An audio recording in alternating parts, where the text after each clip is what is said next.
슈마 아도나이 베야푸츠 오예베카 베야누스 메사네카 미파네카. 여호와여 일어나사 주의 대적들을 흩으시고 주를 미워하는 자가 주 앞에서 도망하게 하소서. 샬롬 생각하는 성경 홀리아미입니다. 이번 주부터 새로운 토라 포션이 시작됩니다. 이번 주 토라 포션 주제어는 에모르, 말하여입니다. 에모르의 원형은 아마르로 말하다, 부르다, 명령하다 등의 여러 가지 의미가 있는데 이번 주 토라 포션을 제대로 이해하기 위해서는 하나님의 말씀에 대한 정확한 개념이 정리되어 있어야 합니다. 제가 지금부터 어떤 개념을 말씀드릴 텐데 이 개념을 정확하게 인지하고 계셔야 합니다. 여호와 하나님의 말씀은 진리입니까? 진리가 맞죠? 그러면 모세가 하나님께서 시키신 말씀을 그대로 전달하면 진리입니까? 이것도 진리가 맞죠? 그렇다면 모세가 하나님께서 시키시지 않았는데 자신이 알고 있던 하나님의 말씀을 전하면 진리일까요? 이 경우에는 진리에 가까울 수 있지만 모세의 생각이 들어갈 수도 있기 때문에 진리인지 아닌지를 분별할 필요가 있습니다. 모세가 하나님의 진리를 알고 있지만 그 진리를 있는 그대로 전달하면 진리가 맞지만 모세가 해석하여 전달하면 진리가 아닐 수도 있습니다. 이 차이를 이해하셔야 합니다. 모세가 전달했다고 무조건 진리가 되는 것이 아닙니다. 그러면 다음 경우를 생각해 보겠습니다. 하나님께서 모세를 통해 제사장을 세우셨습니다. 그렇다면 제사장은 진리일까요? 제사장이 필요하다는 것은 분명한 진리입니다. 이것을 부정할 수는 없죠. 그렇다고 해서 제사장이 하는 모든 행위가 진리인 것은 아닙니다. 제사장이 하나님께서 시키신 행위를 하면 진리이지만 하나님의 명령을 제사장이 해석해서 풀어내면 진리가 아닐 수도 있습니다. 제사장의 생각이 섞여 들어갈 수도 있기 때문이죠. 그렇기 때문에 우리들은 제사장의 직분은 분명히 하나님께서 명령하신 직분이기 때문에 진리라고 생각하여 존중해 주어야 합니다.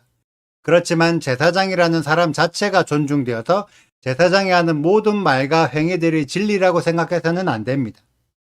지금 이런 일들이 대한민국의 정치판에 너무 난잡하게 풀어졌습니다. 분명히 정치인이 필요하고 정당이 필요하다는 것은 맞습니다. 이것을 부정할 수는 없죠. 그렇지만 대한민국의 정치인들과 정당들이 무조건 대한민국에 유익이 되는 행위를 하는 것은 아닙니다. 정치인과 정당이 필요한 것은 맞지만 그들이 하는 모든 행위가 진리가 되고 정답이 되어서는 안 됩니다. 우리는 진리를 세워야 하는 것이지 사람을 세우는 것이 아닙니다. 그래서 모세라 할지라도 모세의 입에서 진리가 나올 수도 있지만 모세의 해석, 사람의 생각이 나올 수도 있습니다. 하나님께서 주신 것이 모세의 입을 통해 풀어져야 진리가 되는 거죠.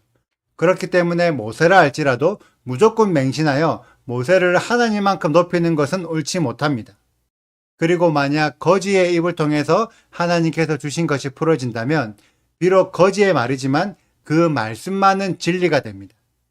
거지가 진리인 것이 아니라 하나님께서 주신 말씀이기 때문에 그 말씀이 진리인 거죠. 그래서 우리들은 하나님의 말씀을 했다고 해서 거지를 높여서는 안 됩니다. 동일하게 우리들은 교회의 목사님의 입을 통해 하나님의 말씀을 듣습니다. 이때 목사님의 말씀이라서 무조건 진리라고 믿어서는 안 됩니다. 목사님의 입을 통해서 성경에 기록된 내용이 풀어져야 진리가 되지 성경에 기록되지 않은 내용이 풀어지거나 성경의 내용이라도 목사님이 해석해서 풀어내면 진리인지 아닌지를 분별해야 합니다. 이 개념을 정확하게 정립하셔야 합니다. 그래서 유대인들의 가르침이라고 해서 무조건 토라의 가르침이고 무조건 하나님의 진리라고 생각해서도 안 되는 거죠. 진리도 있지만 사람의 생각, 사람의 해석이 섞여 있기 때문입니다. 이 분별이 우리들에게 너무나 필요합니다. 오늘은 이 개념 정리를 제사장들에게 대입하고 있습니다. 분명히 하나님께서 제사장을 세우셨습니다. 그래서 제사장은 하나님의 일을 하는 하나님에게 속한 사람입니다. 이 부분은 맞죠? 그렇다면 제사장이 하는 모든 일들이 하나님의 일이고 하나님께서 허락하신 선한 일일까요? 그건 아니라는 거죠. 그래서 오늘의 말씀에서 하나님은 제사장들에게 직계 가족 이외의 죽은 자들을 만지지 말라고 명령하십니다. 그리고 제사장이 여자를 만날 때에도 이혼한 여자나 창녀와 결혼할 수가 없고 관계 맺어서도 안 됩니다. 하나님은 이미 깨끗해진 제사장이라 할지라도 죽은 자를 만지면 더럽혀질 수가 있고 이미 다른 남자와 결혼했던 여자를 취하여 결혼을 하면 함께 더러워질 수도 있다고 말씀하십니다. 이 규칙은 일반 이스라엘 사람들에게는 적용되지 않는 규칙입니다. 일반 이스라엘 사람들은 죽은 자를 만져도 되고 과부나 이혼한 여자나 창녀와 결혼해도 됩니다. 그렇게 한다고 해서 특별히 더러워지지 않아요.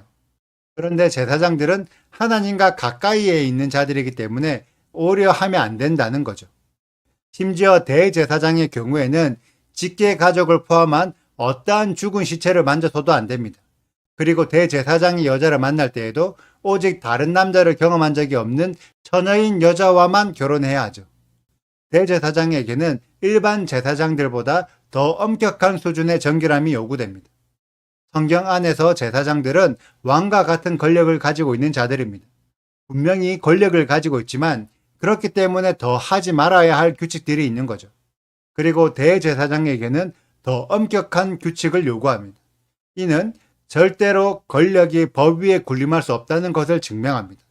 제사장이라 할지라도 진리의 법 안에 있기 때문에 거룩한 것이지 법을 어겨서 법 밖으로 나가면 부정해집니다. 저는 이 내용이 지금의 대한민국 정치인들에게 꼭 필요하다고 생각합니다. 정치인들에게 대한민국 국민을 대표하는 권력을 부여했지만 그렇기 때문에 더욱 법의 통제를 받아야 합니다. 권력을 가진 자가 법의 통제를 벗어나면 일반 국민들보다 훨씬 심각한 부정한 짓을 저지릅니다.